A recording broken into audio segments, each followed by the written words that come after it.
and welcome back to the channel. My name is Dr. Adewale, and on this platform we explore how economics and politics interacts, in the international system.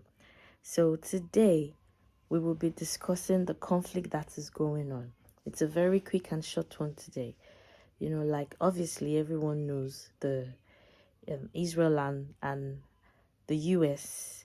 are striking Iran. And we're just going to be looking at how this is increasingly important for the global economy and global politics. The growing tensions and whatever a prediction maybe of where this might lead to. So at first glance, this may appear to just be another regional conflict in the Middle East. But when you look more closely, we see it has economic global consequences and major geopolitical implications. So, for example, you see that the Middle East will continue to remain that important region where when something happens, it has a ripple effect of affecting other economies in the world. So why is this conflict global and why does it matter?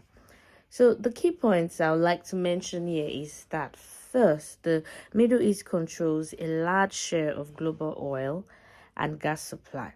So they have a major global shipping route as well that passes through that region.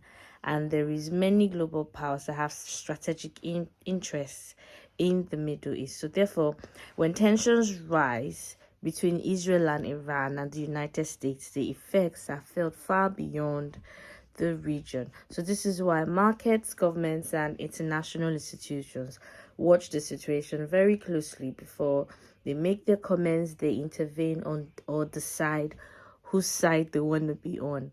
But most importantly, when a crisis in the Middle East starts, the first thing is the impact on global energy market. So energy is always the first major economic impact. So you see, the Middle East remains that central to the global oil supply. It is that central. Then any escalation involving Iran could affect the Strait of Hormuz, as we can see, which is one of the most important oil shipping routes in the world. So even the risk of disruption alone can push oil prices upward. And this is because when oil prices rise, transport becomes more expensive, food prices increase, and inflation rises globally. So even countries far from the Middle East feel this economic impact all the time. Let's look at the impact on global trade and shipping. The conflict affects trade routes, definitely. Shipping routes in the Red Sea and the surrounding waters. In terms of increased insurance costs for shipping companies, there will be delay and rerouting of cargo. So obviously this affects global supply chains and raises the cost of goods. So when global trade becomes more expensive, the entire system feels the pressure.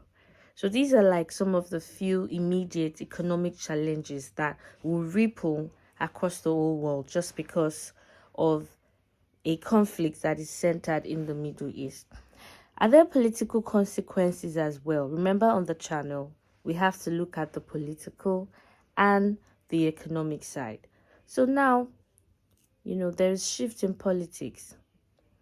You can see that the conflict is influencing diplomacy, comments from ambassadors, foreign ministers, and global alliances are actually questioning who their allies are. Look at the case of France, look at the case of Spain, look at the case of the United States. Okay, so you see that countries are first. So here, global alliances are being questioned and countries are first to take position. So the U.S., is supporting Israel, and there's a question of Iran's regional influence and responses from Europe, Russia, China, and the global south. So all of these will come into play. And you can see domestic politics as well, where The governments face pressure from their citizens about foreign policy positions, like in the U.S., that the war started without the approval of the Congress, and citizens asking, why do we need to fight the war? Which is a question, even citizens in the UK are asking, like, why do we need to be involved in the war? So a lot of people don't understand the dynamics and the severity of the conflict, but you can see diplomatic tensions are arising because international organizations are struggling to manage this crisis effectively. So, and the political debates are also shaping the decisions of the leaders in their country. So, what is the impact on the global economy?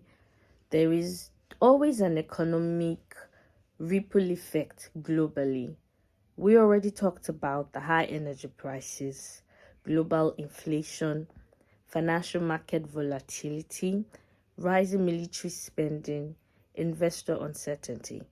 And you see, businesses and investors prefer stability.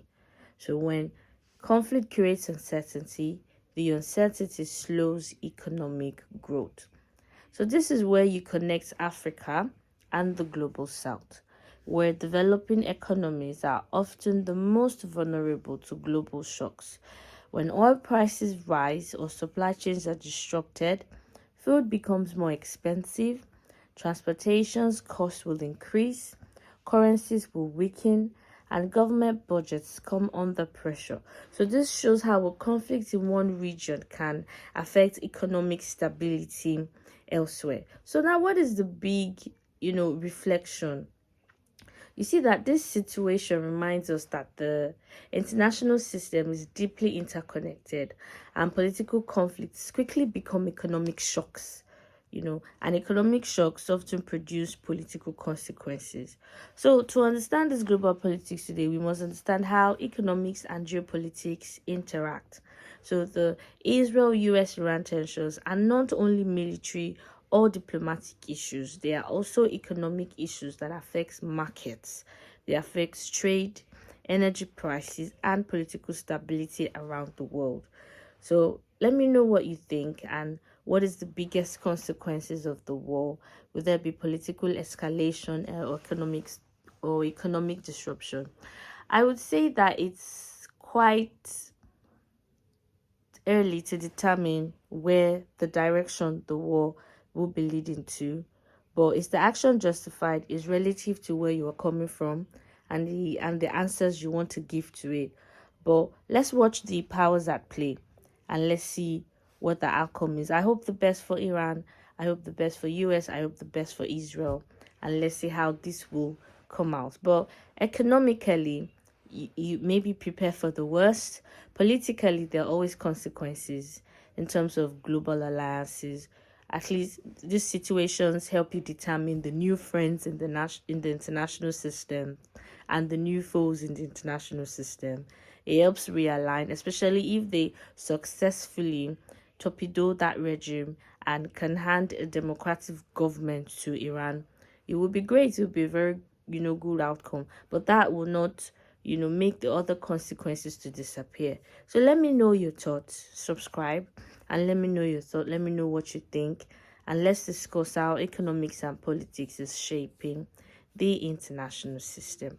Till I see you again, take care.